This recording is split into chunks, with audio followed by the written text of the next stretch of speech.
Mariziva here ndotoziva kuti vamwe venyu izvozvizvi makutodonha ruteka because maona ka ainda toti magaka eminzwa aya kwete zvenyu zvemaenglish cucumber kana kuti chii. Kana uchimboenda kumusha taenda kumusha paholiday katichakura ndogwai kupa aya ndipamwe pachiona mamwe aya anenge ayelo anonzi adyiwe rine reyelo riri manje ka rinongori ruva rakadero hauise salt and rinonaka heavy.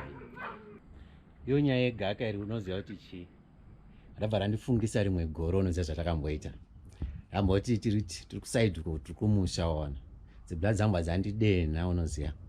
abva ndanyarara zvangu saka pandakaona magaka abva ndatora iwo manje anga ine point ira richabai dai chinyatsobai zvoti hauribate so pandamugadzirira size ukaziva ndakadii ndanyatsopinda mubedroom bva ndanyatsoti side raanorai bva ndangotipa space sheet bva ndaisa so ndakaisa ari 3 vandanyepera kurara pasaidi ungasunzwa shasha ndakaigadzirira size apa unoziva ndakadii ndakarowa serious handiziri ndazviita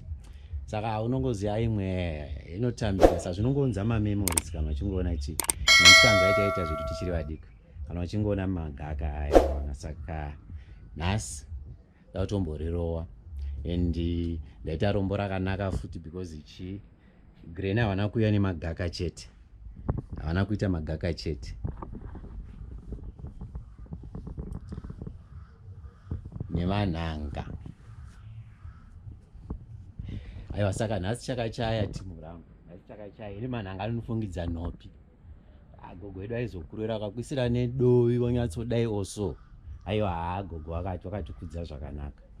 saka alright iri board timu rangu ine rikaindomboita zvekudi rikaindomboita zvekurowa chiitem ichi because ndandane